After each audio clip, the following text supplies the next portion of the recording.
You're listening to the Low Pressure Podcast, the podcast for skiers.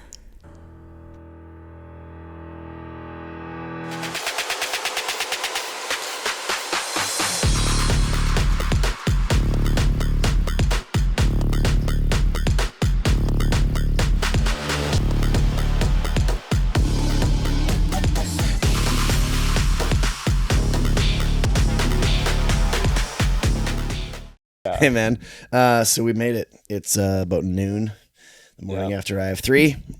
The voice is a little deeper, but it's holding on. Good, though. It's holding on. Yeah, considering all the mic time you had. Oh yeah, and the yelling over music and people, and Yeah, it was good times though, man. Glad to see you here. for sure. Always stoked to be in WIS, man. Right? You were here last year. Mm-hmm. You won Last year, Standout so- Skier of the Year. Yeah, that was my biggest film award I've ever got. One of my probably highest honor award maybe I've ever received. So I was stoked on that. And high fives, you won it too. I have 3 last year. Like Yeah, you slayed high five, last year. new schoolers. Yeah, I got all 3. The hat trick. hat trick. I was Yeah. hyped. I was for my first like full on backcountry seg with good company. It felt good to be recognized like that. Because you've always done little pieces here and there, but like you mostly focusing on like the World Cup, right? Yeah, right. Like I did like season edits and stuff, Mm-hmm. For the last 6 years or whatever. But It's like last year you did what, 2 events, World Cup events? this season or the one we just yeah, had. I did. Yeah, just the one we just had. I did like 3 World Cups, and then X Games, and yeah, I definitely skipped a couple events. Are you going to continue to do both, or was this like last year and this year kind of the transition into like full-time filming? I'm gonna go for another Olympics. So like this coming season, I'm gonna do all the slopestyle comps. Yep. So I'll do all the World Cups and stuff, and then probably just film more in the end of the season. Like I'll get a couple weeks here and there, like in February and March, but then, looking to AK in April. Yeah. Did Do some filming in because Sweden. you won your silver in Beijing and Big Air, right? Yeah, in big air. Are you going to keep going Big Air? No, I don't like big air. You don't want to? Can you spin 7-8 times? Man, it's every time you go into a big air event, you're just like hucking some, crazy trick that like I'd never done those tricks until the final. Like that's how I always did it because I was like too scared to get hurt in training on like these, Yeah.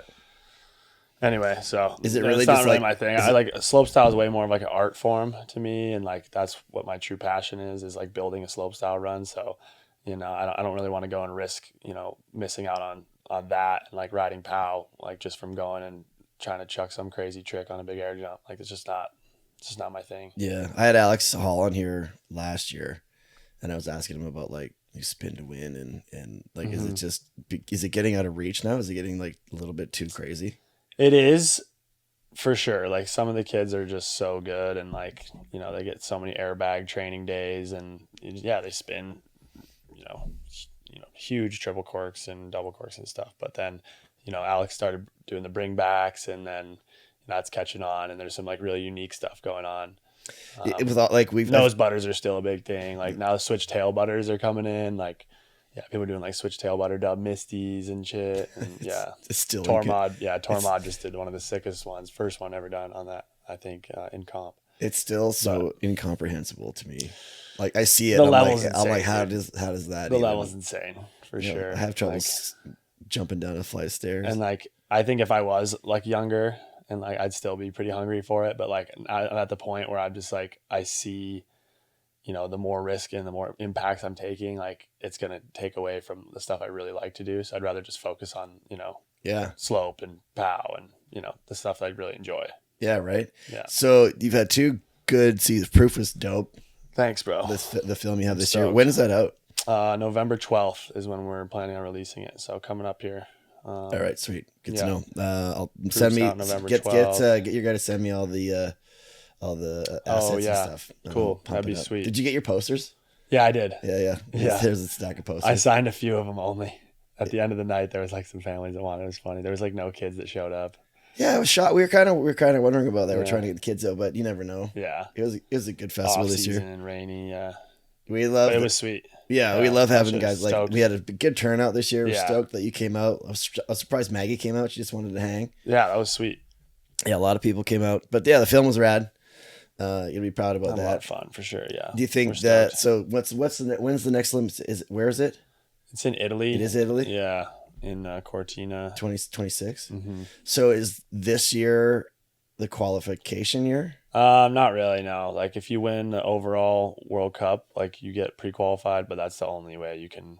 There's only one spot from this year, so all the qualifiers will be the year of the Olympics. There'll be like 5 World Cups or whatever before the Olympics. Leading into it. That's what they do. Yeah, they just jam pack them in and then get your 4 guys. Right. How is like the balance between like traveling for like World Cup events and being on tour for that versus like traveling for filming and that sort of stuff? Do you prefer the World Cup stuff because it's scheduled and regimented? You don't have to plan. Like someone just says you need to be here on this day, and then you're like, all right, go. Versus like trying to figure out where you need to be at the right time, like the logistics wise. Because it's all on totally you. different. Yeah, Yeah, because it's all on you when you're filming, but it's on them, and they just tell you what you have to do. Yeah, I mean, all the slope style like comp, those trips are pretty similar, and like they're kind of cookie cutter, and like you get your 2 days of training, and then your day off, and then you got the qualies, the day off, the final, and like. But the thing that's nice about it is like every course is different. But yeah, like in comparison to like going on a backcountry trip where you're like, you got all the gear, the sleds, all the, backcountry equipment, you're the one like, looking at the weather, trying to figure out where it's going to be good. And then like paying for the lodging, figuring out where you're going to stay. And like, yeah, I mean, I really enjoy that part of it. And just kind of taking the reins and just, making a call like, okay, we're going here. We're going to go see what we can find, or maybe there's a certain spot we know we're going to go build a big jump or hit some cliff or yeah. I mean, they're completely different parts, like different sports. Right. And yeah. Like the freedom you get from like going out on your own and like choosing what you want to ride and like, just being out in the mountains with nobody else around like that, you cannot beat that, man. Like that's what, drives me to just keep doing it. I just love being out there. How is the attention you get different between those two worlds as well? So like I was just looking at I did like a quick little Google to make sure I'm not missing something I definitely needed to know. But like obviously like I was looking at the US Olympic bio and it's really well written, and you've got a lot of I'm a US Olympian, which is a huge thing, right? And you get that attention versus like the free ride Colby Stevenson filmer, which you get a different type of attention. Is it kind of a stark contrast there as well? Like, people, yeah, for sure. People at an event like IF3 are going to be like coming up to you differently than say if you're at a World Cup. Right. Like, is there like a big contrast? What do you notice? Do you have any like notes or any thoughts on like I how mean, it's different? I honestly feel like there's not that many people that follow like the slope style world. So like when we're out traveling around to these places, there's not a lot of kids that are like, oh yeah, like you're doing, you're slope style guy, like sick to meet you. It's like, it's probably more low key. Yeah. And then like when we go to like free ride events, like for example, the Corbets, like I get way more attention for the Corbets than like anything. Kings like and winning Queens? X Games or like, yeah. Really? Kings and, yeah. So funny. Like how many people are just like, Corbets was sick. I'm like, yeah, bro. So it's just like skiers and people are there, but like with the other side, it's more like media outlets and like it's media outlets and stuff. And stuff. Yeah. And then just like within our community, like all the other teams and stuff, we're all like hyping each other up and shit, which is cool. Yeah. Like we're like tight with all the other countries. It always fascinates me because there's like, you get those two different worlds that you can kind of, it's the same. Yeah. It's the same, but different, Right. Yeah. I know what you mean. Yeah, it is cool coming here and like hanging out with a bunch of people that watch the video parts and like they're just super connecting with other athletes and stuff too. Yeah. Like, did you meet anybody this weekend that you didn't know that you're like, oh sweet, cool, nice to meet you, man? Not that I can think of right now. My brain's kind of mushy. So like so for those of the people that don't know you and you're like history, like where are you from? I don't really fully know your story. I was born in New Hampshire on the East Coast, and my parents were both East Coasters, grew up skiing and stuff when they could, and they both worked for the airlines, so they wanted to like move to a mountain town close to the airport. So that's why we ended up in Utah, because Park City is only 30 minutes from Salt Lake Airport. Right. So they would just commute to work from there. And yeah, so we built a house in like 2001 when I was 4 years old. Yeah. Went to Park City, was already skiing from the East Coast and stuff. And then, yeah, just like started hitting the water ramps when I was like 6. And just Are they at like Kimball Junction? They're, yeah, like right above Kimball there at the Utah Olympic Park. Yeah, I went to the 2002 Olympics. Yeah. Like, I think it was my first, I'd been here for like 2 years at that point. I Yeah. was living with a bunch of like, I lived in a house like 16 people. Yeah. Bunch of filthy Aussies. It was great. They were That's such fun. dudes. They're like, hey, we're going to Salt Lake. Do you want to come? I'm like, absolutely. I was like, wait, when are the Olympics? He was like, that's why we're going down. I'm like, Oh, no way. hell yeah. So we drove down, ended up staying on some dude, like there's an empty suite across the street, like near, you could see the jumps, no furniture, nothing. We just slept on the floor and hung out. It was a good time, but that's like my only memory of that spot. And I've been back like once and I'm like, I remember this, man. It's a super cool facility up there. I mean, they have everything from the ski jump to the bobsled and like, yeah, you know, I grew up like starting to do like ski jumping, you know, like long jumping, but it's coming back, right? Didn't they just announce that it's coming back? Are they doing Did it get announced? I'm gonna have to do a fact check because I know that they were bidding for it. I don't know if they won it. I'll have to check that out. But it would be cool if they have a lot of that infrastructure. They probably just have to like put a new coat of paint on it and stuff. You know what I mean? Yeah. Why Park City versus like any of the other ones in the area? Like instead of Park City, why didn't you guys get a pass up Little Cottonwood or like snowboard? I think it was like my dad's buddy was living in Park City and was like, you got to come check this out. And yeah, they just like fell in love with it. And like there was a good school system right there. And like, you know, just, I mean, Park City is beautiful if you've ever been. It's just surrounded by the mountains and stuff. And a cool little town. Resorts. Yeah, you just told me you've been there. But yeah, yeah, cool little town. Yeah, they just, I don't know, fell in love with it. And we actually lived in Tahoe for 1 year before we moved to Utah. And yeah, I don't know. They just wasn't right. Wasn't quite right. And they made a decision. I was too young to really remember, but how come your dad didn't come out this year? He came and partied with us last year. I know. Your dad's super cool. I know. Shout out your dad. Yeah, Bobby's he's a good time, man. He's such a positive person and so fun to have around on trips. And he came to Annecy with us just 2 weeks ago for high fives. Yeah, for high five, and we had a blast. We like biked all the way around the lake and just had a couple beers and always fun with him, man. Yeah, he's getting old, but it's fun getting on trips with him and stuff. Yeah, and you still get out skiing with him. Still get out, ski and like bike. And we were just biking a couple days ago back in Utah, and then he rides moto and sleds and stuff. So getting a few more years out of him on that stuff. Yeah, he's still ripping. The apple doesn't fall far from the tree. All right, so I got a big list of stuff here. All right. Just like points. Just like bullet points. So, perfect. GoPro line of the winter. Yep, GoPro line of the winter. That was up in Alaska. Had probably definitely the sickest spine run I've ever done.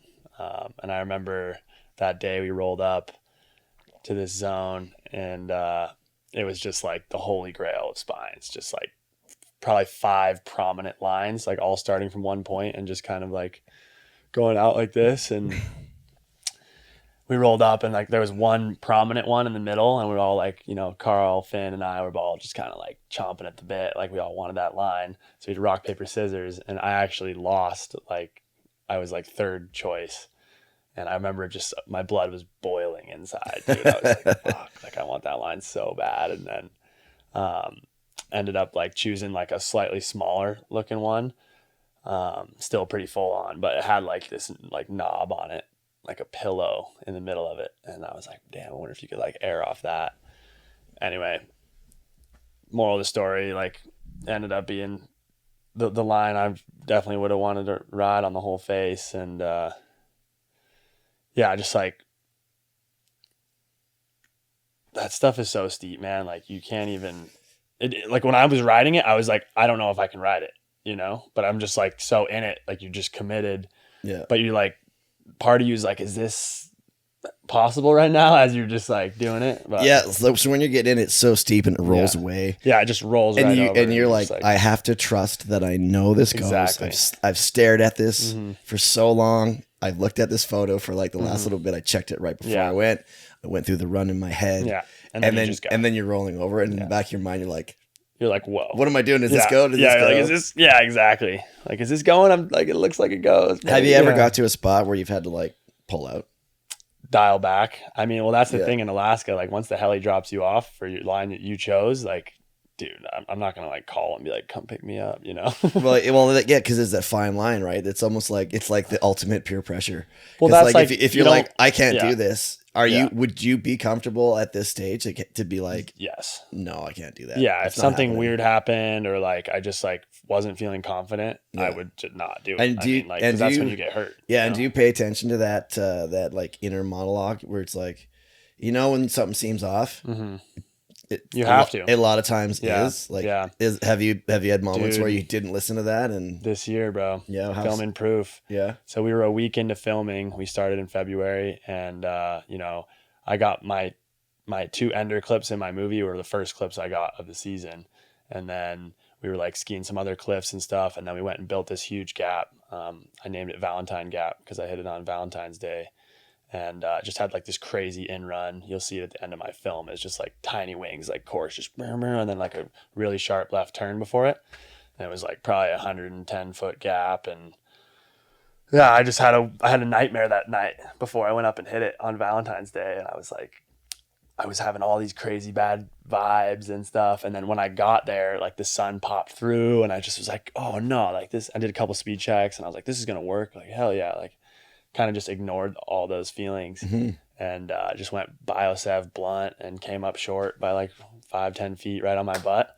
And my head I whiplashed my neck forward like that. Bam! Like I went 110 feet dead stop, and the only thing that whipped was my head. Right. So my neck, bro, I was just laying there. I thought I broke my neck. I was just like, fuck. Like I didn't move for a couple minutes, and they came over and I was like, dude. Anyway, I ended up being able to ride out of there, but concussion? No, I just like my ligaments in my neck. I like jacked. Cranked it. Yeah. Right. And so I didn't ski for 2 weeks. And that's right at the end of that. Went to Saudi Arabia for like that big air. Yeah. Well, yeah. Okay. I'm glad, like, that was crazy. What was that all about? So I remember seeing this thing. I was talking to someone about it. Like, I didn't even know this existed. And then, it kind of came out of nowhere. Did Dania go and announce there? Is that right? Tanner did. Dania? Oh yeah, she did. Yeah, so she coached. She judged it. Yeah, she's like, I'm going down to this thing. I'm like, what thing? I'm like, what? Yeah, just like so random. Just bro. oil money. They're getting into everything, right? Racing, they're getting into golf. But they're just trying to spread the sports scene in their country. Why not? Right? I mean, it was for a huge purse. Too? People had for sure a huge purse.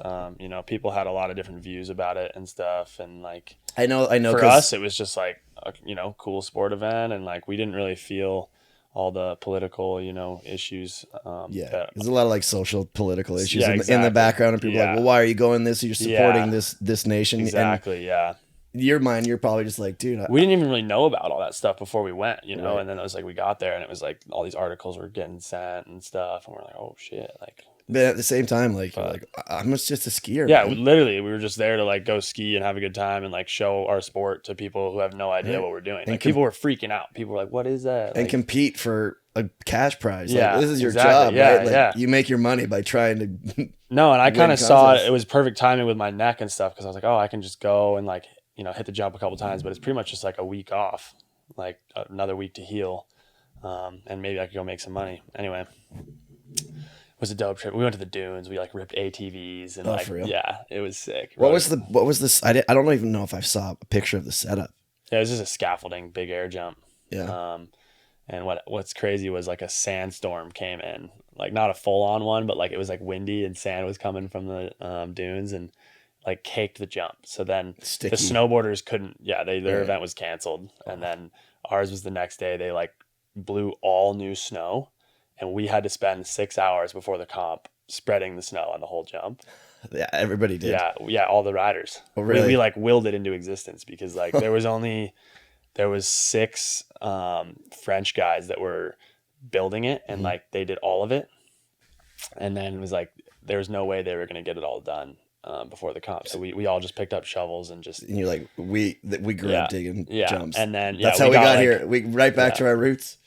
Yeah, exactly. And then, we got like 3 practice hits and then, had a little comp, but it was fun. It was worth it. Would you do it again? Was like, Is it one of those things you're like, this is super amateur, but it's also in the desert? I mean, it was a cool experience for sure. We got to go like, eat a lot of the like the food there and stuff, and like, immerse in the culture a little bit. And I mean, honestly, I thought it was really cool, but I would go again. I don't know. I feel bad, like, the backlash we got and stuff. Right. And, like, did anybody like call you out directly?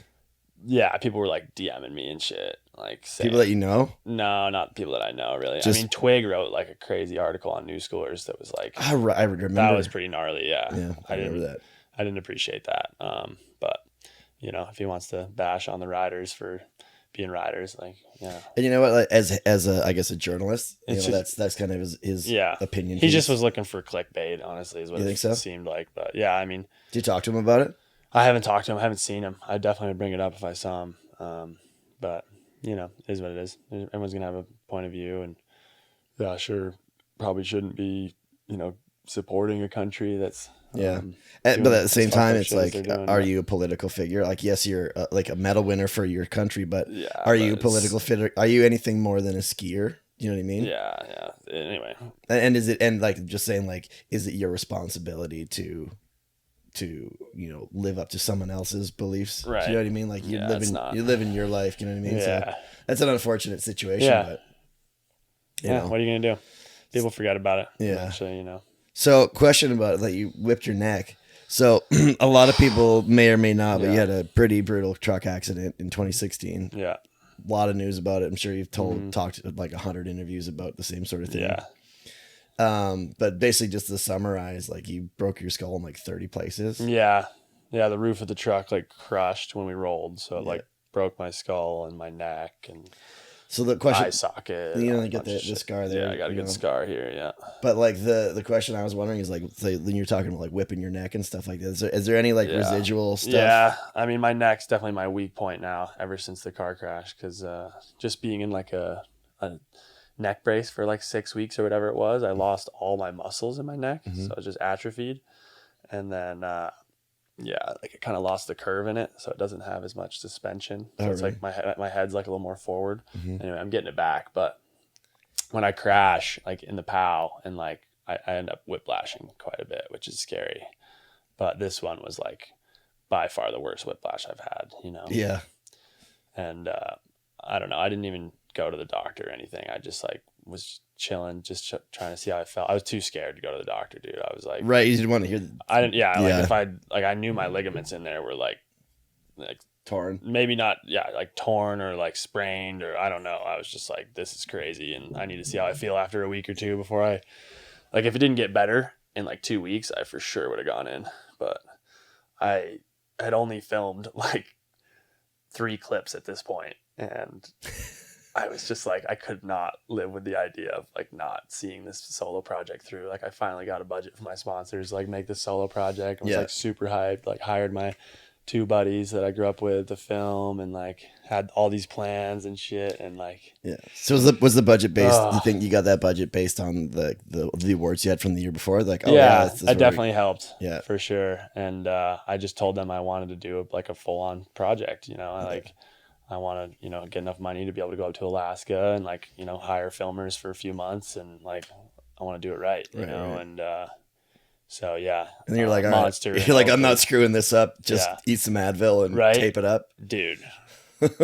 Physio appointments. Not good. Yeah. Anyway, I survived it, but it was not a good Valentine's Day. No. Hey, well, that's brutal. Like, so if anybody wants to learn more about it, like, there's so many interviews and so many articles and stuff on there, but you did car crash? The car crash. Yeah. Pretty gnarly. Like I said, man, we can talk about it, but you may have talked to yourself. I know. Like, I mean, I definitely have some residual like brain stuff from it, like some memory loss things. And like, I don't know, it kind of depends on the day on how like, sharp I'm going to be. For real? Yeah. I mean, it's not bad. Like, I'm still like feeling good and stuff, but like there's like loopholes, and I'm like, wait a second. I heard you had like some pretty bad vertigo for a while after. Oh yeah, I had vertigo for like 2 months where I'd like lay down. Every time I lay down and turned my head, I would just like spin for like 30 seconds. It was crazy. Do you get any of that every once in a while now still? No, so like they realigned the crystals in my inner ear.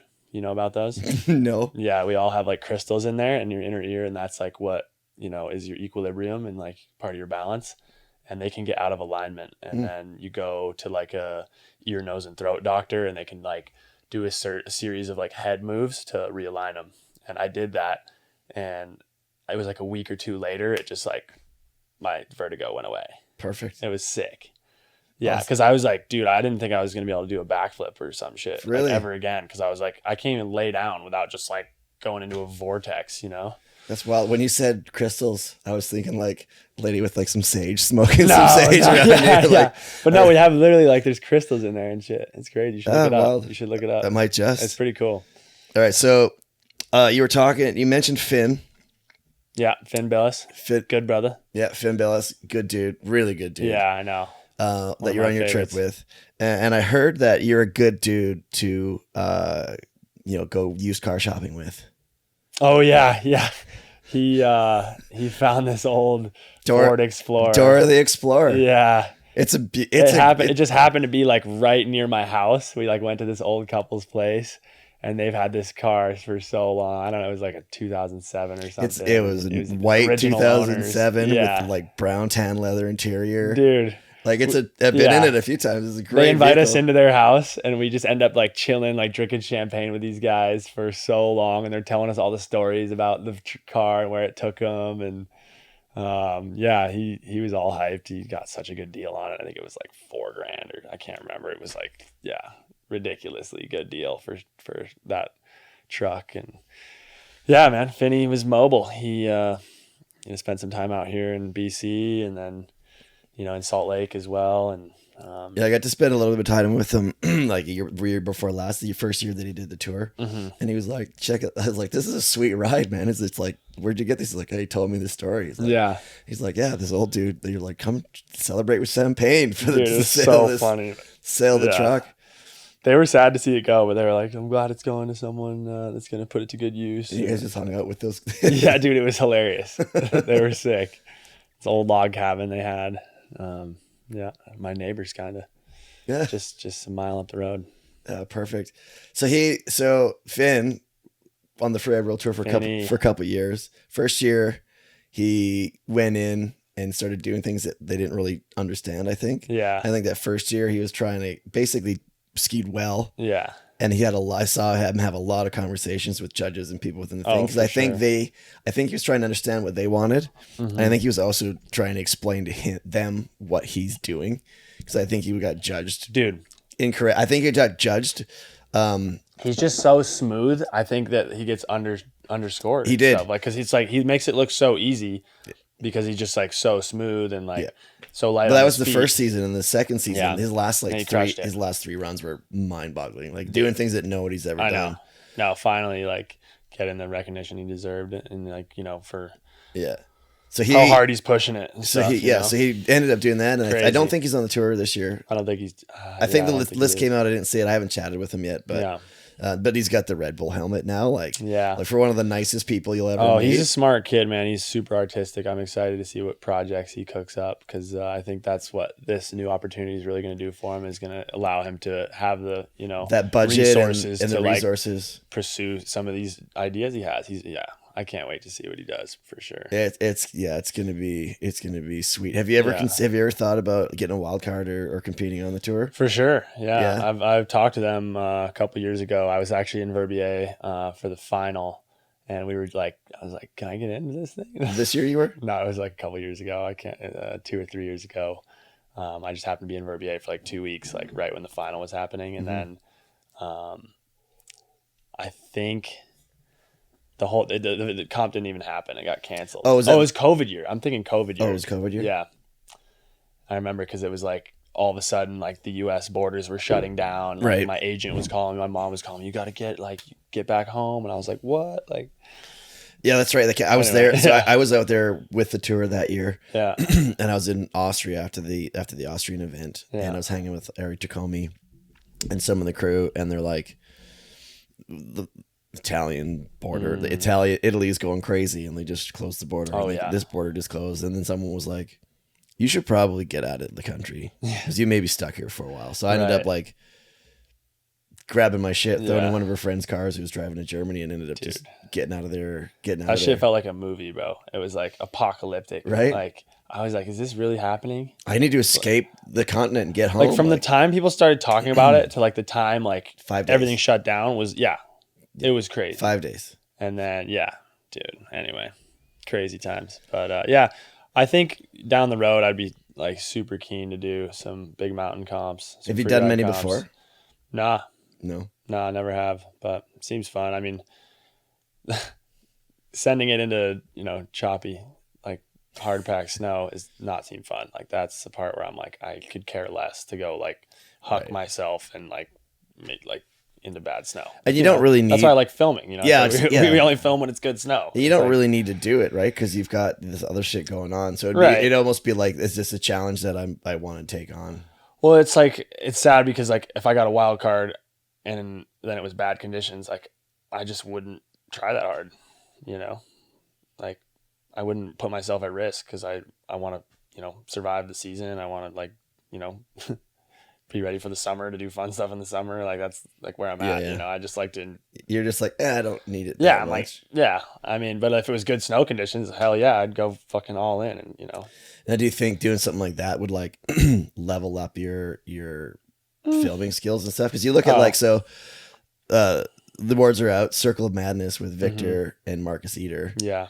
Is mind-boggling. Crazy. Like fully, like they just raised the bar again. That film, they basically go to Alaska and they ski all these classic lines. And I was like, it's almost as if they're going to try and get the high score on each one of these like famous lines. Yeah. But like Victor, he cleaned up. Marcus cleaned up in the awards. Victor was won the Freeride World Tour like 3 years in a row now. Yeah. Marcus has some of the greatest runs of all time. On the Freeride World Tour, greats for sure. And then look where that's kind of put them now. It's like obviously they're super talented riders, but I think and like Jess Hodder won breakout skier or like standout skier of the year this year. She's a champion on the tour as well. Yeah. So I think that well, it's just that same part of your brain, you pick apart a face and you visualize it. And that's what you're doing in Alaska every time is like, you're looking at it, you're taking photos, you're analyzing it. How can I ride this? Where am I going to do the turns? You're looking for landmarks on where you're going to take off, where you're going to not turn. So it definitely makes sense that would level up your riding. Like it's almost like a different kind of pressure because there's people watching. Oh, you can bail out of it fine. Like it's not going to be big, but you only get one chance. I'm sure it's so nerve wracking in that start gate, dude. It's probably so fun. And he that? Yeah, I like that. Like when you're just like on edge and you're like just 100%. You're like, oh man, like am I doing it? Like just fully. Here we go. Yeah, like gripped. I mean that's what it's always like in these contests, and like that's why I ride with music. So I just like kind of tune it out a bit, and like I mean I do my best when I'm just like not thinking. So I just try to like just stay out of my head and just right. What do you listen to? Just go for it. A lot of like old school hip hop and some reggae. Yeah. What's your go-to comp run? Do you have one? No, or is it just the mood? I got a bunch of songs like, I don't know, some like Master Ace or Nas or, some Wu-Tang Clan. Like it just depends on the day, honestly. Like I'll just shuffle through some of my favorite playlists. And so you're standing up in the Stargate and you're like, all right, this is what I feel vibing. Like. And then do you hear it when you're on your run or is it like kind of disappears? I noticed one time I was like singing like mid-run at X Games, but all the other times I don't really think about it. You check your GoPro. You're like, oh yeah, I was singing. No, I just like, I came out of it for a second and was like, whoa, I'm like singing. Like as I was like doing a double cork or some shit. And I was like, whoa, that was weird. And then I was like back in. You don't have too much time to think when there's a bunch of tricks in front of you and a bunch of features you're trying to lace it up. All right, I got another note here. I talked to ABM one day. ABM, and he's like, ask Colby about the time he saved my life. Dude, that was crazy, man. ABM was like just getting into riding POW. Like he's, mostly a street skier and, obviously a really talented park skier, slopestyle, big air, but yeah, man, we were out in Utah, up in Guardsman, and riding a face that we actually been riding that face the last like day or two before, and it just kept snowing more and more. The avalanche forecast was like considerable. Like we shouldn't have been out, but like we felt comfortable because we'd been riding it every day, and we were like, oh, we've been riding it, like it should be, safer because we've been putting tracks down it anyway. Yeah, I did a run right before him and like hit this cliff, all good, like rode out, was waiting for him. He like stepped out this wind lip. He was going to do like a big bio 7 off of it, like down off this big drop off this wind lip. And yeah, man, luckily like we'd thought about it. Like it was a pretty small zone. So we knew if it slid, like it wouldn't have been, we didn't think it was going to be as bad as it was. But anyway, I was just off to the side. Here he comes to hit his jump, kind of catches an edge and front flip rolls over his lip and then like right into the steepest part of this like apron. And the whole face ripped like a meter down, like 3 feet down, just fucking boom. And I'm just right there watching him like coming right into these aspen trees, dude. Like he's just like flying into these trees. Like, thank God he didn't hit one of them. He would have been like wrecked. That's a lot of the times that you have those fatal accidents. It's just blunt trauma, right? Yeah, for sure. And like luckily, like I said, it wasn't a huge face. It was probably like maybe like 500, 400. No, not even like 300 or 400 vert. Yeah. And yeah, dude. And I actually watched the avalanche settle and like I kind of, right as it slowed down, I just started skiing right over to him where I thought he was. Mm-hmm. And I started to get my beacon out and I saw like one of his skis was sticking out, like the tip. And then I like, as I was getting my beacon out, I saw it wiggle a little bit. Oh, he's still attached to it. So I just grabbed the shovel and started digging. And then I remember hearing him and he's like, you're here. And like, I was digging in the wrong spot because he was fully like face down, like scorpioned. Mm-hmm. So like where I thought his body was. Yeah. Anyway, so I just, there he is. So I dug there and then, he was only under for 1 minute. So 1 minute, but he was fully under there. Like he was like a few feet down, face, head first, like fucking scorpion style. It was insane, dude. Like my blood was, my heart was racing. I was like, I'm gonna save my boy, like it was great because like terrifying. We've just been talking about how he's like getting into it. He doesn't really know that much avalanche safety. Like he just, this is a whole new world to him. He was like kind of iffy about it. He's like, this is kind of crazy, And then, dude, after that, like, he was like, I don't think I'm ever gonna ride like Pow, dude. Like, fuck that. Like, I don't want to like risk my life out there. Right, like, right. Well, he's back on it. No, I know he's like full on now, and like everyone needs to have that scare. So you're like, well, okay, I don't know if it's that kind of scare that they need. Well, like you need to have something that like you realize that it can happen to you. You know, like that there's dangers out there every day you go out, and like whether that's you see an avalanche or whatever, I don't know. Like when I was 16, I was in I set off a huge avalanche in France in Vars. I was like traversing under this cliff band. It was all cloudy and I was with my buddy Andy Partridge, who I grew up with, and it was like all hard pack, and I went up onto this 3-foot like wind bluff and we're like, oh sick, there's the Pow. The whole face ripped like football field across. And like luckily I was just in the corner of it, and so it swept me down like 50 feet or whatever, and I was like buried to here, and it was just concrete, but my head was out. And Andy, my buddy Andy, was right there on the hard pack still, so he was just like watching me like yo, and like my life flashed before my eyes. It's the only time it's ever happened. Like I saw like moments from my childhood. For real? Yeah, like full on like moments from my life like flashed before my eyes because I thought I was gonna die. Right. And then like the avalanche stopped, and we both would have fucking died. We were both gonna go in the middle of this face and ski down, and like we would have been screwed. No one would have seen us, because it was all cloudy. Right. Bro, insane. And then I just remember being like, damn, like I couldn't believe how easily that whole face ripped. Like I got up onto it and was like 10 feet into it, and the whole mountain, just boom. Right. Like it was like a freaking feather touched it, and it just, the whole thing went. I was just like, holy shit, dude. Like that's wild, man. Yeah, we're inbounds in Vars, like right. Yeah, just like. How long did it take you to get out? He had to dig me out with his ski. We had no backcountry gear. Because you're inbounds. We had no backcountry gear or anything. Like we just had our Pow skis, and like, bro, insane. And when it locked up, were you like, I'm in? I couldn't move. It was cement. It was like hard cement. Crazy. Couldn't move a Was muscle. it like that digging out ABM? Yeah, it was. It was solid. Just freaking out, like I need to get to this guy. I need to. Yeah. So as soon as we had his airway out, like we were like, okay, we got you, buddy. We got you. I mean, like this shit was all over the news. Like I went on Good Morning America and like talked about it a little bit. Like we kept ABM's name out of it. Yeah, I mentioned that. Yeah. Because it was just like, we didn't want, he didn't want like bad rumors spreading or whatever. Or like, yeah. Anyway, it was crazy, but I was super glad to be, in the right spot and like be able to save him. Stupid that we, ignored all the signs for avalanche danger that day, and huge lesson for all of us. And yeah, thank God he was unscathed.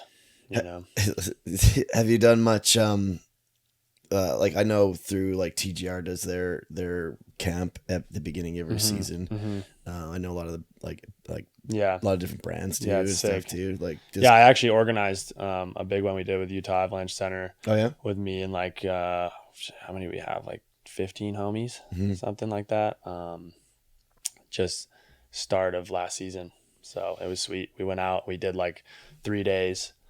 We did like the search and rescue and like the how to build a toboggan, full on logistics, yeah, right? like how to build an LZ, bring in the heli, and like full like snow safety or snow study, checking the layers and like how to read it, how to do the tests. That's pretty important too, right? Like that's the third time I've taken an Avi course, but I feel like you should be doing it every year. I've been kind of doing it like every other year or something like that, just to freshen up. And then, obviously like practicing with your friends is super important. Just going out and just doing beacon checks and exactly. And then like, bury a bag and, just, do the whole process, probe in. And are you at a stage now? So like knowing that you've gone through these two pretty crazy experiences, are you now more kind of, do you vet your travel partners or your riding partners a little better? Like obviously you got your core crew, but when it's like, oh, there's someone new or there's a filmer I don't know or a skier I don't know, do you have to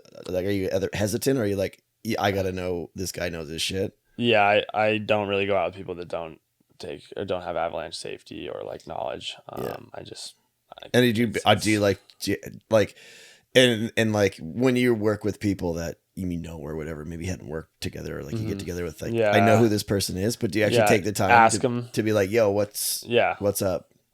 Yeah. I mean, I've been doing solo projects, so I just kind of have my two filmers are, Justin and Jack are super dialed with their avalanche safety. They did the courses with me and stuff. And, so yeah, I'm not really involving that many other people when I'm out there, but like, obviously like in Alaska we had, the guides and, all of us are, experienced backcountry riders. So yeah, I can't really say that I've been out like with a ton of new people in the past couple of years, just cause for us to be like the most efficient, like we want just a small crew. Like, we're not going to go out there and get stuck on our sleds and like waste time. We got to go like get shit done. And like, there's because of that trust factor, right? You can't have any doubts. And that's kind of interesting too. Cause like here, like this is a snowmobile mecca, right? You got the ice cap, you got like down in Squamish, up in Pemberton, farther out, but it's not always just you and your friends too. It's like whoever else is around you, right? Like other crews and that sort of stuff. And maybe like, well, why is that guy going up here? No, for sure. That's definitely a thing. Like other, crews coming in and like that. And it gets dicey. I mean, I don't like going out when there's any avalanche, considerable avalanche danger. It's just not worth it. You know, it's like, we'll just wait till it settles or we'll go somewhere else or it's like, go ride some like low angle shit, build a little jump where there's no like big face around, nothing, no serious threat. Go pow surfing. Like, go pow surf. Do you have a pow surf? Yeah, I pow surf. Yeah, you dig it? Yeah, I got a few of them. Yeah, they're so sick, bro. Which ones? I don't have one. There's a guy in town. There's a guy here. I think he was on episode like 2 or 3. His name is Sheldon Steckman, and he created the Gary Wayne shaped skis. Okay. But then he's switched over to pow surfs and like wake foils. Oh, dope. So I was gonna hit him up for one of those because it looks fun. Yeah, dude. Yeah. Anyway, the grassroots pow surf guy, Jeremy Jensen, he's a homie. He's actually from Utah. Yeah. And he builds, all the boards there. So I've had a few of those over the years. Did some like marketing stuff for him and super dope. Do you bring it with you when you're like going to AK and stuff? If not to AK, you don't know if you're going to be sitting there for sleds, but like if we go up there with our sleds, we'll for sure bring them to AK. But yeah, every day we go out, in the backcountry with our sleds, like either Jack or I have one. you know, he films off of it a lot. Like Oh, he'll yeah? use it to just like, yeah, like do a run with me and just like film, like stop real quick. And On the Pow Surf versus Yeah. like skis or yeah, a just board? cause, yeah, It's because it's fun. it's fun. Yeah. Filmers got to have fun Yeah, too. exactly. Yeah. But no, I got a shark snow surf recently too, which is like a thinner wooden one with like a pintail. Man, that one's sick. It's got like a wider nose and it just floats really well. And Yeah, I want to get on that better program for this like year. bomb drops and stuff. I've been looking at it for a couple of years, being like, I got to get me one of these Dude, things. it's addicting. It's kind of scary how fun it is.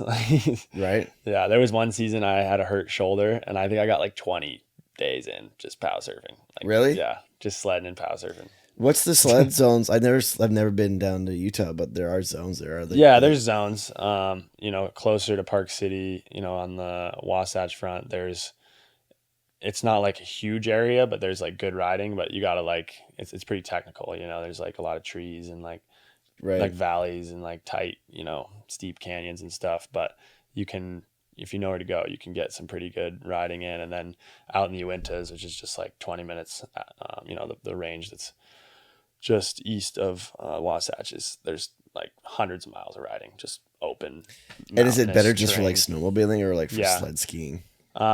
There's some big peaks you can get out there Mm-hmm. in the Uintas, but I'd say it's better for more snowmobiling and then riding around like the Wasatch, you know, around the Cottonwood Canyons and stuff. Like you can't obviously ride in the Cottonwood Canyons, but like we're riding near there, and that's where the best sled skiing is. That's where we mostly go. Yeah. Hey? For pow surfing and sled skiing. Yeah, it's all just like sick, steep terrain, and if you can find a way to double up, you know, around through the trees or whatever, you can get some really sick runs. Sweet. Hey man, it's great. I love where I live, man. I can go sled, you know, 15 minutes from my house, and I know exactly where I want to go, and Yeah. Hey. you can get into some really gnarly like boondocking, and just we'll go out on the sleds and just rip for 4 or 5 hours and just adventure. Try to get loose. I'm getting fired up. I have an old sled. It's just an access sled, but I think Yeah. I got to do a little bit of work on it. And Yeah. I didn't get out much the last couple of years, just cause Yeah. it's expensive. I think Yeah, breaks. it is. It is. They do break. It's a pain in the ass I know it. sometimes. I know it. Yeah, I was stoked to partner with Ski-Doo. It felt like You have a ski. Oh, I didn't know that. they sponsored my project this year. Amazing. So what does which was that? sweet. What does that entail? They just They just gave me some money this year. no No sled. Yeah. no sled to use. Yeah. Even if unfortunately it's to like give it back. not. I wish.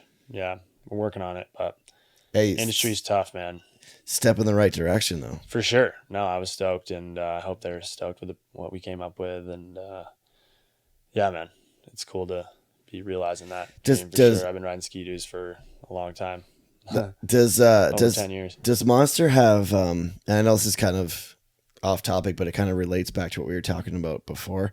And I was just thinking about this because of you said budget. I'm like was thinking about sponsors like Ski-Doo, you got Monster, like you've got some good budget now. You had a couple really great films. Do they have like a facility, like a gym facility? Monster? Yeah.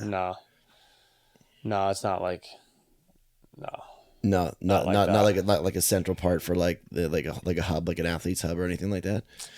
No. No, not that I've been to. If I'm sure they have something, but I don't know. I mean, I think their headquarters out in LA, but Right. So I was gonna ask, because I know some of those like some of those spots and like physio spots. Because I was thinking about Yeah. your neck, right? Yeah. I watch a lot of F1, yeah, and they do all those testing. the or cr- whatever. they Yeah, have- that machine. they put your head in the halo or whatever. And you Yeah, and just, they're like, yeah, that looks gnarly. No, I haven't done anything like that, but I'm lucky. You know, the U.S. ski team's based in Park City, right, so I've got physios there, and and they have. I've done all my rehab. I'm sure you have there. access to all of their gyms and stuff too, right? I mean, yeah, exactly. There's like there's like a U.S. Olympic team gym in Colorado Springs that we can go to. I've never been there, but I know some of the other athletes have trained there. But dude, having like the COE, it's called the Center of Excellence in Park City. Yeah. And it's just like a huge state-of-the-art gym, like super tramp, like basketball court. Like I go in there, like shoot hoops, like sauna, ice bath, like go physio, like. And because you're a team athlete, it's just like you just get a pass and you're good to go. Yeah, I just have like a thing I scan and go in, but like it's all, you know, athletes in there, and like, you know, everybody's pretty tight in there. Like we're all friends. That's and awesome. Stuff, so. They've got like a facility down in Whistler here, down in Creekside. I know Stan works out at it every once in a while because his wife is a gold and silver medalist in ski cross. Oh no shit. Yeah, Kelsey. I don't know. You may have seen her. I saw the child. Stan Ray has a child. There was a child. Yeah, I was telling her I'm super glad it looks like fresh her. child. Yeah, that's funny. It is a fresh child. Like, we'll see if that beard comes in though, right? Yeah, you know exactly right. But there's a great facility down in Creeks. No, I mean we're so lucky to have access to like gyms like that. And it must be nice so too cool. to be able to roll in there, and it's like, I guess kind of exclusive. Like, no, I'm sure public aren't allowed. There's like some of the local teams get to come in, like they'll Right. do deals. So like depending on like you don't really want to go in the afternoon because like there's these like local teams that come in and it's just like packed. There's like kids everywhere Right. working out and stuff. And but other than that, yeah, it's totally private. Like, and yeah, I mean, dude, to have access to that, it's just so dialed. I mean, I go there all the time in the summer. Like this summer, not so much because I was just out like on trips doing, biking, moto, surf, just like I was just out this summer. It was sick. But yeah, that's like probably one of my second homes for sure. You're a sauna guy? Sauna guy. Yep. Super into it. Sauna, ice bath. I don't have one at my house, but No. I will. Yeah. Do they have? I'm sure they've got like companies down in Utah that do like barrel saunas and. Yeah, you could buy one of those. My friend, Jack, my filmer's building one at his house right now. Nice sauna. But there's like a place in town I go to that's like a little infrared sauna place. I did a little deal with them. A post here once in a while. Yeah, exactly.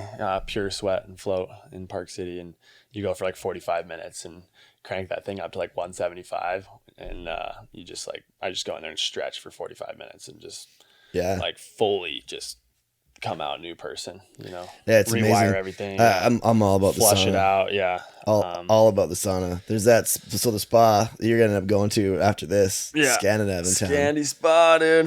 Yeah. Scandinav. I had a bunch of passes, and every once in a while they have like a locals pass, but I'll Yeah. go at like 7:30.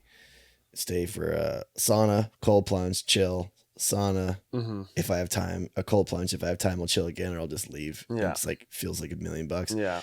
My dad lives in a building in Vancouver, Okay. and they've had a sauna in the basement. He's lived there for 12 years. And I was always aware of it. And then one day I was like, I wonder if that thing works. So for like the last year, every time I go to his house, I'm like, Yeah. hey, how's it going? Nice to see you. I'm going to go turn the sauna on. I'll be back in a minute. And then He's not getting much use out of it. no, he doesn't On his use own? it. It's No. no one in the building uses it either. true. I don't think. Like it's like at the original like sauna rules page, and it's from like 1979 when the building was built. What? That's crazy. Yeah, like I don't think anybody's in there, but it's game changing for me. Like absolutely game changing. No, for sure. Is that like is that like your go to That's big. recovery? Yeah, I mean, especially the infrared because it just goes deep into the tissue. What's the difference between like a So a regular sauna, to get the effects of an infrared sauna, you'd have to be in a regular sauna for like way longer than comfortable. And the difference is the infrared kind of cooks you like all the way into your muscle tissues. Like it says it goes 9 inches into the tissue. Whereas like a regular sauna, and it's hot still? it's hot still. You don't feel it as much at first, but yeah, like a normal sauna is like 200 degrees, right? Or Right. like kind of Whatever around it like is. close to that. And then the infrared, like 175 in an infrared is like super hot, but like it takes probably 10 to 15 minutes to start sweating in there. But then like, dude, you get like cooked, like, cause they say it like cooks you from the inside out. Yeah. Yeah. I wondered about that. Do some research on the infrared stuff. It makes me It's think. super cool. It makes me think of that Seinfeld episode where do you ever watch Seinfeld? I mean, I've seen a little bit of it, but- Kramer's in his apartment, and they open up like a Kenny Rogers Roasters with like this big red neon sign that just like cooks him in his apartment. Oh god. There's a scene there. He's like, where he's like being cooked like a turkey. Anyways, for those of you that know what I'm talking about, there's people like, I remember that. Funny, dude. The Little roast. the old Whistler gondola cabins. You know Cal Pettit.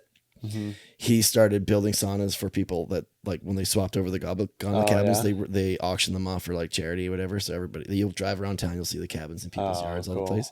And he started a business where he was like building Saunas them out into saunas. Yeah.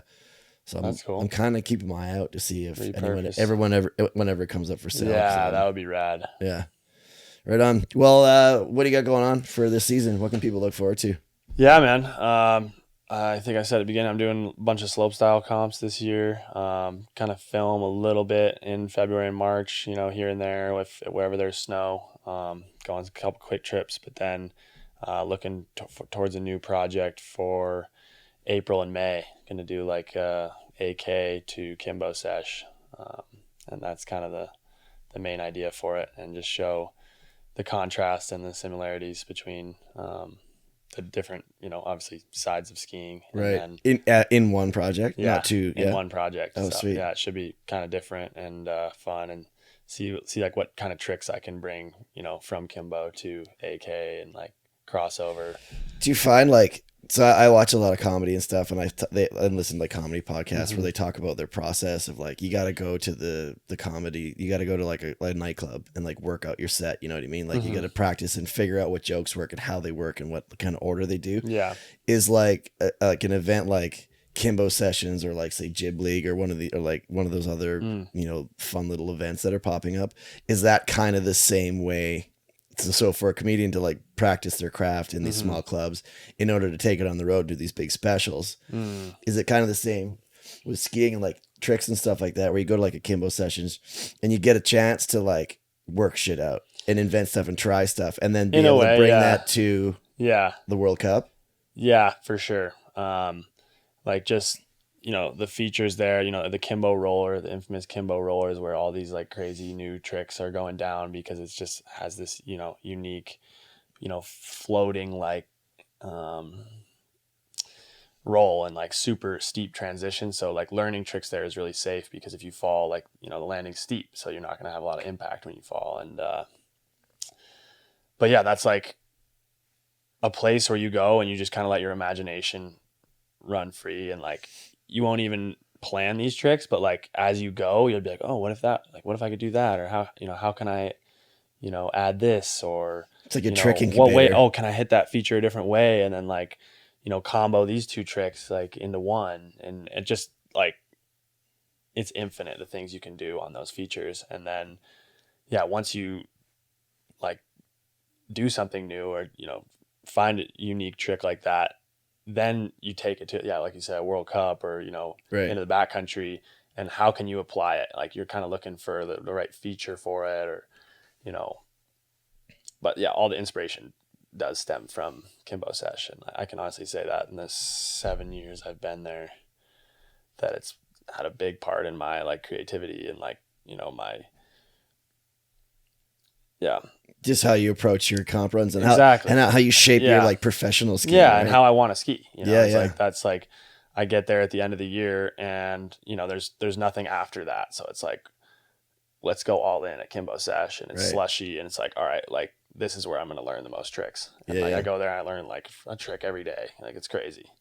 Sweet. And I don't do that all season, because I'm like, in the season, it's like risk reward. Like you don't want to get hurt, like, just like out training or whatever, skiing Park City or Woodward. Like I'm out there cruising, like doing some tricks, but I'm not like, skiing super hard, because I don't want to miss out on any opportunities, like, in slopestyle or filming. I know that's when it matters the most to be sending it hard. So I kind of, pick my battles a bit with that. And as I've gotten older, had to do that, because, it's funny. We're out there doing all these crazy tricks, and you end up getting hurt, just like doing a lip two or something on a rail, or like catch an edge on a rail because it's sticky, and you just like out of nowhere just go down. So you gotta, man, it's tough. It's tough. That's the time and place for it. Yeah. And I was like, I thought about that too, because I'm like, it can't always just be through like actual like team training and that kind of stuff. Like there's gotta be a place for you to like come up with these ideas and be able to put them down. So, and that's what those comps are for. And then like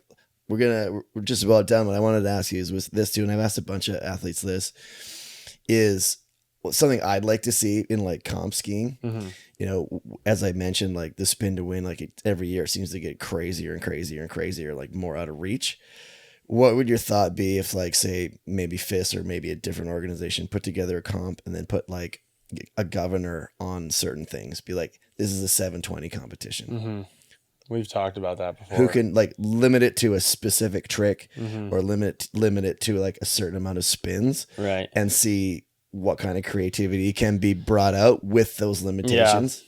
I know. I think it's like as we go forward, it's kind of necessary to think of some different ways to do competition, and like, you know, with like natural selection doing the head to head, you know, that's a super cool way to do it, because like you're just up against one other guy, and then, you know, you just have to, you know, be strategic, you know, kind of think about what that other person's going to do, and then, you know what you need to do. And, you know, anyway, I think that's super cool. And then, like you said, yeah, having a governor or whatever doing 720 competition, and, you know, X Games this year in the Big Air, they did a style trick.